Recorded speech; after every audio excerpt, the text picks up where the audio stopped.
kita maksain eksibisi harus dapat di Jabar kemarin. Karena kalau nggak dapat kita nggak bisa tanding di PON gitu kan. Kalau di Indonesia aku sampai saat ini masih satu-satunya perempuan di dalam ruangan meeting. Lu mau perempuan mau laki, kalau lu mau belajar you go ahead gitu kan. Tapi I'm very lucky karena kalau aku melihat masalah isu-isu di negara tetangga atau di regional ya, ternyata itu masih ada gitu kan. Perempuan-perempuan angkatan sekarang itu kan nggak melihat aku di awal-awal aku masih jadi atlet, di awal-awal aku masih kerja full time waktu itu, benar-benar membantu membangun sebuah program pemasalan gitu kan. Terus mereka ngeliatnya Kak Karin tuh sekarang ngapain aja sih ya, karena gue udah enak di atas sini gitu kan. Tapi lo nggak tahu perjalanan gue sampai atas sini gimana gitu kan.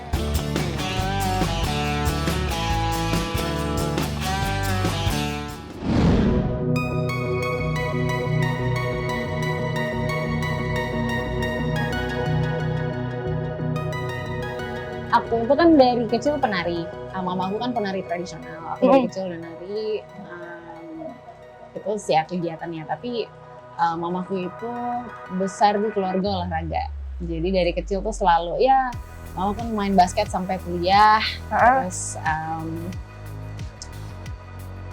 terus eyangku tuh tipe orang yang kamu harus olahraga karena olahraga tuh baik buat kamu, dan di mata eyangku tuh nari itu bukan olahraga. Kamu harus konsisten sama satu olahraga aja gitu, apa kek gitu. Makanya udah coba semuanya, nggak ada yang cocok banget gitu kan. Sebenarnya seneng banget dulu waktu masih kecil aku seneng berkuda. Sempat ekskul sekolah juga, ternyata oke, tapi itu kan bukan olahraga yang mudah. Bisa dibilang bukan olahraga yang mudah. Jadi masih lanjut mencari sampai sebenarnya dari kecil itu udah terekspos sama rugby karena dulu pertama kali papa bukan penempatan sih, waktu papa S2 dan kita ikut ke sana di Melbourne, dan di situ kan rugby sudah menjadi olahraga yang sangat digeluti lah, olahraga yang dikenal. Nah, dari situ ternyata pindah selalu ketemu lagi karena guru-guruku ada aja yang orang Australia, orang New Zealand gitu kan. Jadi kayak kalau pas lagi olahraga atau bermain rugby, tapi my parents do not believe in contact sports. Dari kecil aku tuh pengen belajar karate atau taekwondo atau apa gitu ya. Itu nggak pernah boleh karena di mata orang tuaku tuh kayak ngapain sih yang kayak gitu-gitu gitu. Sebenarnya bukan masalah nggak bisa ininya, cuman kayak my father is a pacifist, he doesn't believe in direct confrontation karena diplomat ya. Ya, jadi olahraga seperti itu juga ya jarang lah gitu di keluarga, dan apalagi masih ada dalam tanda kutip perempuannya juga dibawa-bawa gitu kan. Oke lah gitu. Nah, waktu aku sekolah di Malaysia, aku kan selesaiin SMA aku di Malaysia kelas 12-nya. Itu kebetulan di college aku tuh ada tim rugby, jadi sekali-kali waktu aku yang kangen main touch rugby. Jadi touch rugby kan ada yang non kontak juga. Jadi sekali waktu aku lagi kangen aja main touch rugby, ada beberapa teman-temanku yang kebetulan juga tim sekolah, dan sometimes they open for training buat siapapun yang mau ikut lari aja gitu kan. Akhirnya satu kali aku ikutan main, terus kangen juga ya gitu kan rasanya, dan itu kebawa terus. Akhirnya lulus karena orang tua lagi di Hong Kong, aku ikut pindah ke Hong Kong kan, jadinya lanjut dan kuliah juga di sana. Di situ aku nyari-nyari kegiatan, karena jujur sosialisasi di Hong Kong tuh waktu itu agak susah. Orang Indonesianya sedikit banget, orang-orang yang di KJRI gitu kan. Biasanya kan kalau di KJRI komunitas Indonesia besar, nah yang sebaya tuh waktu itu hampir nggak ada. Adanya anak-anak kecil semua gitu kan, generasinya udah beda. Jadi I had to find my own social circle, and jujur memang dari secara budaya, kalau kita harus bersosialisasi sama teman-teman gue yang di kampus yang orang Hong Kong, yang orang asli Hong Kong, native Hong Kong, agak-agak sulit gitu, karena I just grew up differently. Bukannya nggak bisa, tapi I need something more gitu. I need just more friends aja, pengen tahu Hong Kong lebih enak. Dan waktu itu kan aku juga baru pindah ke sana, sampai akhirnya aku Google nih touch rugby. Aku bisa main touch rugby di mana ya gitu kan. Dan ternyata Hong Kong punya liganya sendiri dan udah ter-establish gitu kan. It's already established untuk perempuan dan untuk laki-laki. Sampai akhirnya aku nemu contact sport lagi buka summer course-nya. Jadi the real rugby mereka lagi buka summer course untuk perempuan dan untuk laki-laki, untuk perempuan untuk laki-laki kan. Jadi Jadi seru gitu kan. Jadi oke, coba deh gitu kan, kayak rasanya kayak gimana sih gitu kan. Karena dari kecil aku selalu penasaran. I was always very very curious. Kayak gimana sih ini olahraga yang sebenarnya. Dari kecilnya kan aku selalu main touch rugby. Tapi karena aku udah 18 tahun, aku kan nggak perlu tanda tangan orang tua lagi. Jadi aku daftarin diriku sendiri nih. Aku datang langsung ke tempatnya buat ngasih pendaftarannya, buat bayar fee-nya. Waktu itu bayar fee-nya juga nggak mahal-mahal banget gitu, cuma masalah 200 atau 300 Hong Kong dollar, which is like 300,000, 400,000. Ya, uang jajan kakak lah ya. Ya, alhamdulillah masih bisa di cover gitu kan. Tadinya sih mau quiet aja, tapi ternyata konfirmasi registrasinya itu dikirim pos ke rumah, dan yang nerima mamaku. Dan di situ mamaku ya, she sat me down and then she started talking to me gitu kan, kayak buat apa kamu ikut gini kan, kamu kuliah gitu. Aku kan kuliah cuma dari jam segini, training is only in the evenings twice a week and we have a game on Saturdays gitu kan.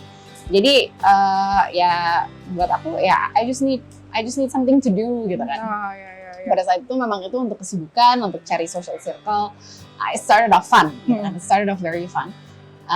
Ternyata I'm actually really good at it. Gitu. I actually am pretty good at it. Gitu. Sampai akhirnya lanjut ke klub setelah summer course selesai, lanjut ke klub dan akhirnya masuk development league dan second season masuk ke main league. Jadi kalau di Hong Kong itu memang pemilihan timnasnya dari liga itu, dari yang aku main itu. So sebenarnya kalau aku 1 tahun lagi di situ another season, I would have had a chance to join the Hong Kong national team. Tapi karena aku tahu aku nggak akan lama di sana, jadi aku memutuskan untuk cari di Indonesia juga. Jadi after my first season, kalau aku cari tahu di Indonesia ada nggak sih rugby gitu. Ternyata ada, tapi baru buat laki-laki aja. Jadi waktu itu aku pulang pas lagi liburan gitu kan. So I got in touch, ketemu, terus came down for training buat kenalan sedikit-sedikit. Terus ternyata mereka tuh udah dalam, pada saat itu udah dalam tahap punya timnas cowok gitu, 15s gitu kan.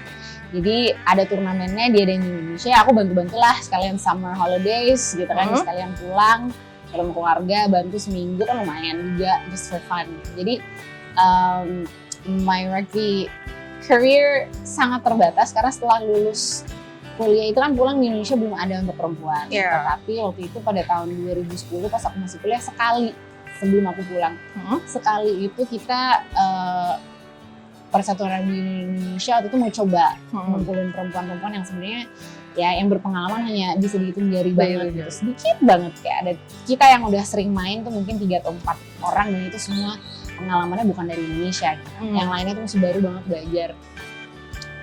Untuk diterbangin ke Singapura ke turnamen pertama kita. Jadi aku langsung datang dari Hong Kong ke Singapura, no training with them, kita latihannya langsung di sana di Singapura. Ya itu dia gitu kan, dari situ. Tapi at least it's a start. Nah di situ aku termotivasi. It's a very good sport. I love that sport. It's changed my life in so many ways. Dan apa ya? Dan aku pulang akhirnya jadi ikut bantuin ngurus deh. Dan dari situ jadi serius deh ikut bantuin ngurusnya gitu kan. So dari tahun 2014 kayaknya aku sempet full time setahun untuk di rugby. Untuk bantuin program waktu itu, initiation programnya Get Into Rugby, itu kayak program pemasalan. Jadi bantu mensosialisasikan, bikin struktur awalnya seperti apa, mengajarkan ini. Sekarang setelah aku selesai setahun itu masih termantau sih. I took a couple years break. Di situ aku ngambil sertifikasi kan banyak banget yang internasional, karena nasional belum ada waktu itu. Jadi kita sekarang baru banget di beberapa tahun terakhir ini fokus ke development nasional, dan dari segi apa ya, pengajarannya dan semuanya. Dan aku udah ya bisa dibilang berkecimpungan dari awal banget sih. Aku nggak pernah diharuskan untuk memilih gitu. Kamu tuh terlalu cewek, kamu tuh terlalu cowok gitu, nggak pernah. Karena it's always been a good balance gitu.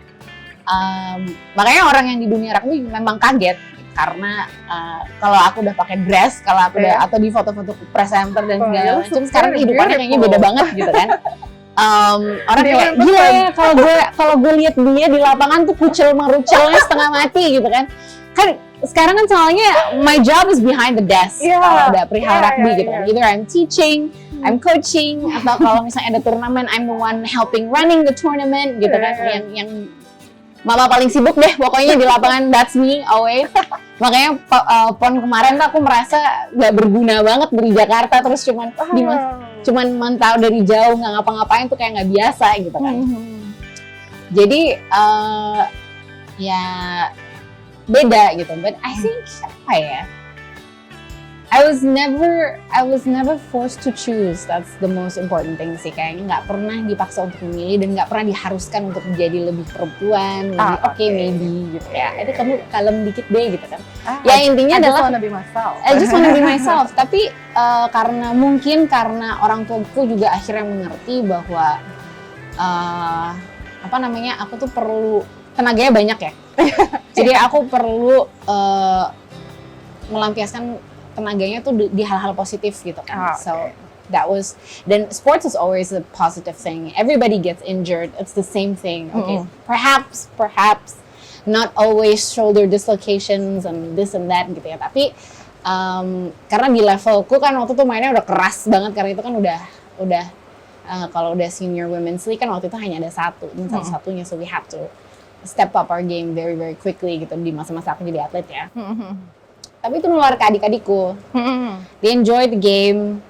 Di sekolah mereka juga bisa main karena ada strukturnya juga, ada liga sekolahnya kalau di Hong Kong. Jadi mereka bisa belajar gitu kan. So all three of us played rugby dan akhirnya papa mamaku menerima aja karena itu sport yang buat kita sangat mendidik bisa dibilang.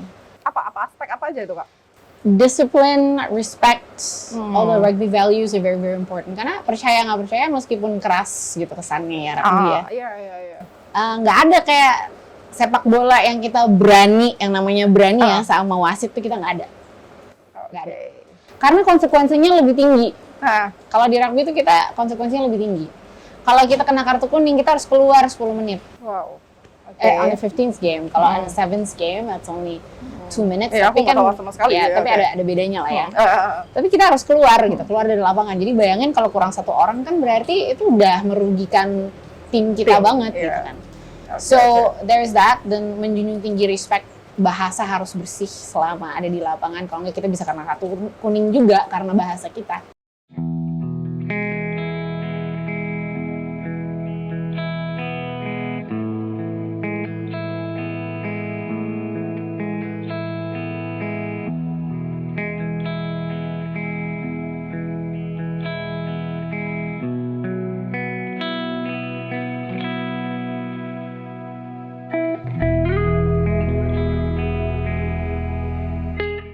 Aku ini adalah bukti bahwa you don't have to have a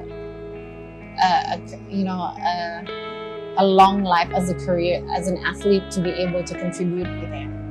Karena orang tuh selalu mikir, gue harus jadi atlet, tapi setelah jadi atlet lo bisa jadi apa? Gitu. Nah, aku kebetulan nggak pernah punya kesempatan untuk main di sini. So the girls who are playing right now are very very lucky girls. And aku sih berharap ada. So yeah, we've worked very hard as a collective secara organisasi juga dalam 4-5 tahun terakhir untuk bisa mencapai PON yang akhirnya terrealisasi. Itu kita mulai preparasinya juga dari 2014 nih Papua kan karena sebenarnya kita maksain eksibisi harus dapat di Jabar kemarin karena kalau nggak dapat kita nggak bisa tanding di PON gitu kan. So eksibisi akhirnya kita dapat, alhamdulillah dengan segala keterbatasan meskipun masih kecil tapi waktu itu udah cukup banyak yang ikut. So dari situ kita berkembang lagi. Kalau di organisasi itu sulit ya, karena aku termasuk sangat muda, perempuan pula, and it's a very male-dominated sport. Organization wise as well. Iya, aku rasa nggak itu dong. Kalau di Indonesia, aku sampai saat ini masih satu-satunya perempuan di dalam ruangan meeting. All the time. Even internationally, kalau aku udah meeting untuk Asia gitu kan. Kita juga jumlah perempuannya dikit sekali gitu. Baru nih di 2 atau 3 tahun terakhir sebelum pandemi lah, 2018 ada peningkatan karena memang di-push banget. So rugby is one of the most progressive sports sih dalam women empowerment menurut aku.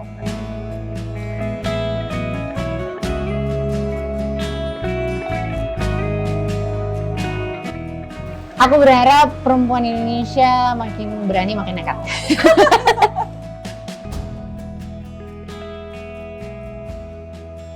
Perempuan Indonesia yakin akan potensinya dan apa yang bisa dia capai. It doesn't matter if you're a girl or boy, the sky is yours to reach and you have the right to reach it. Itu sih, itu aja. Jadi jangan sampai memandang rendah diri sendiri, itu aja.